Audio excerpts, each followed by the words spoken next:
Hello guys! Hello! This is for Sagittarius. Sagittarius, welcome dito sa aking channel, Kapalaran 888. I hope na makuha mo yung energy dito. Okay, this is unexpected. So, ano ba yung unexpected na magsisimula ngayong August 2025 until August 2026? Okay, so this is for Sagittarius. Okay, please connect your intuition guys sa lahat ng barahan na lumalabas dito. So, peace, intention. Wow! First card mo dito is intention, peace, and harmony. So, sinasabi ng baraha sa'yo dito na simula ngayong August, isang unexpected na peace and harmony, reconciliation, peaceful approach ang posibleng mangyari sa buhay mo. So, maybe kung may mga taong nakasakit sa'yo, pwedeng humingi sa'yo ng tawad, or maybe there's someone na makikipagbati sa'yo, makikipag-reconcile. Okay. Thank you.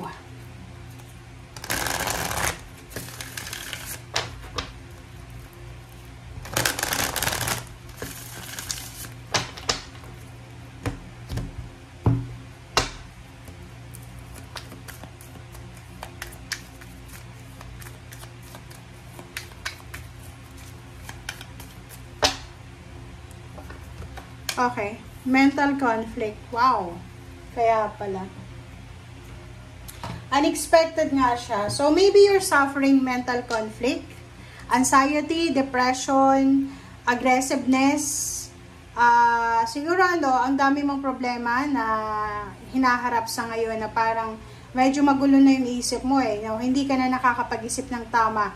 So, sinasabi ng barahan na you will recover from mental conflict, from any negative, toxic na emotion, thoughts, and you will feel peaceful. Okay?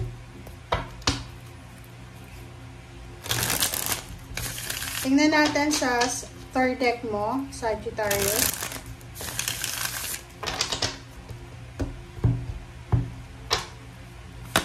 Alright, first card mo dito is 8 of Coins, Princess of Coins, okay, the Devil, 6 of Swords, 7 of Swords, and the last card natin is 9 of Wands. Sa ilalim mo is Ace of Coins.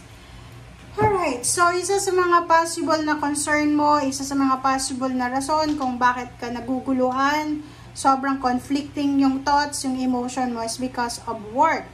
Maybe you're unemployed, looking for a job, pero ang tagal mong makahanap ng trabaho. Maybe about deception and envy, maybe sa relationship. Maybe you're thinking na yung karelasyon mo, merong ibang karelasyon, parang ganon. 8 of Coins and 9 of Wands, sinasabi ng barahan na meron ditong pagod na sa trabaho na Sagittarius. Meron din ditong pagod na sa paghahanap ng trabaho. Meron dito din na Sagittarius na naghihintay siya ng message, ng confirmation, pero wala siyang natatanggap. 6 of Swords and 7 of Swords, sinasabi ng baraha sa'yo dito na medyo stagnant ka na. Parang sinasabi ng barahan na kinakailangan mo ng ayusin yung buhay-buhay. Okay? Kasi the devil parang halimbawa, mayroon kang gustong gawin, hindi natutuloy because hindi ko alam, masyado ka bang madaldal, pinagsasabi mo, like yung plano mo sa ibang tao na ang ginagawa nila ini-evil eye ka or kinokontrol nila yung situation. Kasi yung 6 of Swords dito, ang must to dapat gawin mo na siya as soon as possible. Sinasabi ng baraha, like for example, kung nasan ka mang lugar sa ngayon, hindi ka siniswerte sa pag-a-apply ng trabaho, pagod na pagod ka na, or maybe may trabaho ka pero pagod na pagod ka kasi ibinigay na lahat sa'yo pero yung sweldo mo sobrang baba. Sinasabi ng baraha sa'yo dito na you need to move, you need to decide. Okay? Nako, bakit ganun? Tingnan natin. Let's clarify. Kaya pala, ito ba yung pinagdadaanan mo? Pero yun nga, sinasabi siya ng barahan na, don't worry, kasi mapagtatagumpayan mo yan. 8 of Coins, 4 of Pentacles. Nakikita ko sa'yo dito yung rason kung bakit ka nai-stress. Kailangan mo ng pera, kailangan mo ng malaking halagang pera, kailangan mong makaipon ng pera.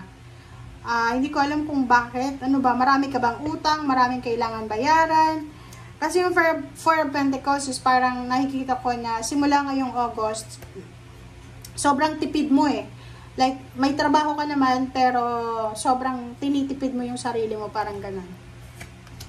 Zero the Fool, Princess of Swords. So, nakikita ko sir dito na risky siya. Parang, halimbawa, may nag-offer sa'yo ng trabaho, pero alam mo na malayo to. Or alam mo na kailangan mo mag-sacrifice. Sinasabi ng baraha sa'yo dito na pag-isipan mong mabuti. Isipin mong mabuti na nagtatrabaho ka sa ngayon, yung pupuntahan mo trabaho din, pero yung ino-offer sa'yo na pupuntahan mo is malaking sweldo, which is maybe 10 times kung magkano kinikita mo sa ngayon. So, alin yung mas maganda? 'Di ba? Kaso lang, meron ngang pumipigil sa'yo eh. 'Di ba? Dalawa yung 9 of Wands eh. Ay, kita ko sa'yo, tinatamad ka na eh. 'Di ba? Parang ang nakikita ko, tinatamad na etong Sagittarius na to na makapagsimula ng bagong buhay. Yung parang feeling mo, batang-bata ka pa eh. Pwedeng yung iba sa inyo nasa below 30, yung iba nasa below 40 years old. Pero pagod na pagod ka na sa pagtatrabaho. Pagod na pagod ka na hanapin yung pera. Pagod na pagod ka ng mag-ipon. Pagod na pagod ka ng humawak ng responsibilidad. Hindi ko alam kung bakit. Baka maaga kang nag-asawa or maaga kang inilagay sa isang obligasyon na hindi mo naman gusto. Kung pagod ka, kasi dalawa yung 9 of Wands dito, magpahinga kayo, okay? Judgment, kailangan mong mag-decide. Kung gusto mo ng pagbabago sa buhay mo, you need to decide it for yourself, diba? Six of Pentacles, nakikita ko na you need help. Yun din yung problema mo dito eh. Parang nangangailangan ka ng pera, nangangailangan ka ng emotional assistance, pero parang walang available na tao na pwedeng makatulong sa'yo. Okay, Knight of Swords, 5 of Wands, and 10 of Wands. So, nakikita ko sa'yo dito na ang gulo, sobrang gulo talaga, kaya mental conflict to eh. Ang daming kompetisyon, ang daming nahang, marami kang plano sa buhay na hindi na ituloy because of mga pag-aaway, kompetisyon, like sa family to, maybe sa trabaho. Palaging, like for example, hindi lang siya one time ha, like kahit saan ka pumuntang trabaho or company, parang palaging involved ka sa mga away, sa gulo. And nakikita ko siya dito na marami kang plano pero hindi mo magawa-gawa. It's because maraming kumukontrol, maraming kumukontra. Sinasabi ng baraha sa'yo dito na kung marami kang ginagawa sa ngayon, magdahan-dahan ka muna. Dahan-dahan, lalo kung pagod ka na. Kung medyo drain ka na, yung wasted na yung energy mo, yung parang pagod ka na, magpahinga. Kasi yun yung importante, pahinga. Okay? So, thank you guys for watching. Bye!